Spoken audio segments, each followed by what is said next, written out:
अब देखिए प्रश्न क्रमांक 17वां क्या दिया है। किसी कैंप में 120 सैनिकों के लिए 60 दिन की खाद्य सामग्री पर्याप्त थी।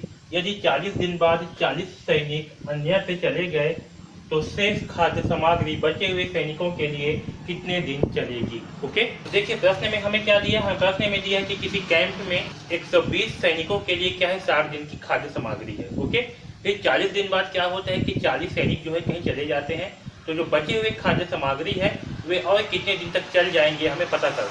ओके, तो देखिए कैंप में 120 सैनिकों के लिए 60 दिन की क्या है, खाद्य सामग्री पर्याप्त है। अब 40 दिन बाद कैंप में 120 सैनिक के लिए 60 माइनस 40। ओके, 40 दिन बाद क्या हो रहा है कैंप में, 40 दिन के बाद कैंप में 120 सैनिकों के लिए खाद्य सामग्री बचेंगे, यानी कि कितने दिन के लिए बचेंगे।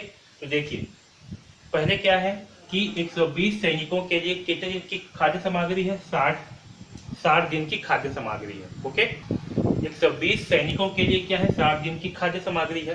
फिर 40 दिन बाद जो है 120 सैनिकों के लिए कितने दिन की खाद्य सामग्री बचेंगी, तो 60 माइनस 40 यानी कि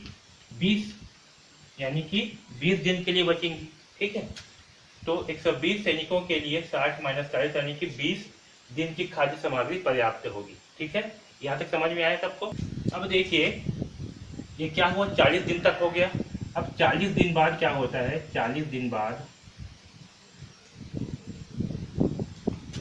अब देखिए 40 दिन बाद क्या होता है कि 40 सैनिक जो है कहीं चले जाते हैं। ओके, तब मान करके चलते हैं कि जो शेष सैनिक है, यानी कि 120 माइनस 40 यानी कितने सैनिक हैं, 80 सैनिक हैं। ओके, तो 80 सैनिकों के लिए वह खाद्य सामग्री 1 से दिन तक चलेगी।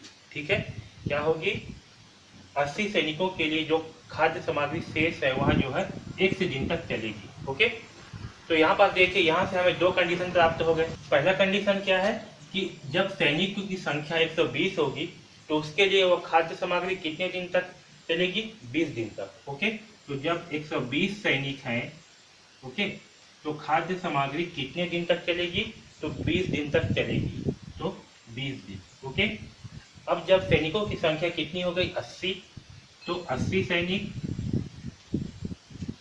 तो खाद्य सामग्री कितने दिन तक चलेगी, 1 दिन तक। देखिए क्योंकि व्यक्तियों की संख्या और खाद्य सामग्री दोनों क्या होंगे, एक दूसरे के व्युत्क्रमानुपाती होंगे। अगर व्यक्तियों की संख्या ज्यादा होगी तो खाद्य सामग्री जो है जल्दी खत्म हो जाएगा, और व्यक्ति की संख्या कम होगी तो खाद्य सामग्री क्या होगा, ज्यादा दिन तक चलेगा, है ना। यदि दोनों क्या होंगे, एक दूसरे के व्युत्क्रमानुपाती होंगे, इसलिए क्या होगा, जब ये दोनों जो है एक दूसरे के व्युत्क्रमानुपाती होंगे, इसलिए यहाँ क्या है 120 सैनिक और 80 सैनिक, तो ये होगा 120 अनुपात 80 समानुपात, क्योंकि ये क्या है व्युत्क्रमानुपात है, इससे इसे क्या करेंगे हम उल्टा कर देंगे, 1 से को पहले लिखेंगे, तो यहाँ होगा 1 से अनुपात 20।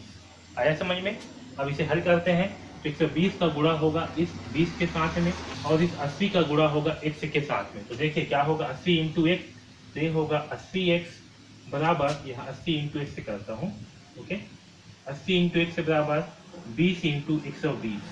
तो यहाँ से देखिए जब 80 को जब पक्षांतर करेंगे तो क्या होगा, 20 इंटू 120 बटे 80 होगा, और यहाँ इसे जो है सिंप्लीफाई करते हैं तो 1 0 से ये 1 0 हो गया कैंसल। और यहीं पर देखिए इस 12 को और इस 8 को हम 4 से भाग करेंगे। ठीक है, तो 12 को 4 से भाग करने पर कितना आएगा, 4 या 12, और 8 को 4 से भाग करने पर आएगा 2। ठीक है, अब देखिए अब हम इस 20 और 2 को 2 से भाग करेंगे, तो 2 से इस 2 को भाग करने पर आएगा 1, और 20 को भाग करने पर आएगा 10। तो यहाँ पास हमें x से बराबर 10 इंटू 3 प्राप्त होगा, यानी कि x का मान क्या होगा, 30। और ये x क्या है, x जो है दिन की संख्या है, x क्या है, खाद्य सामग्री 1 दिन तक चलेगी, यानी कि दिन की संख्या। तो ये खाद्य सामग्री कितने दिन तक चलेगी, तो यह खाद्य सामग्री जो है 30 दिन तक चलेगी। ओके, आया समझ में। तो इस प्रकार से हम इस प्रश्न क्रमांक 17 को हल करेंगे। ओके।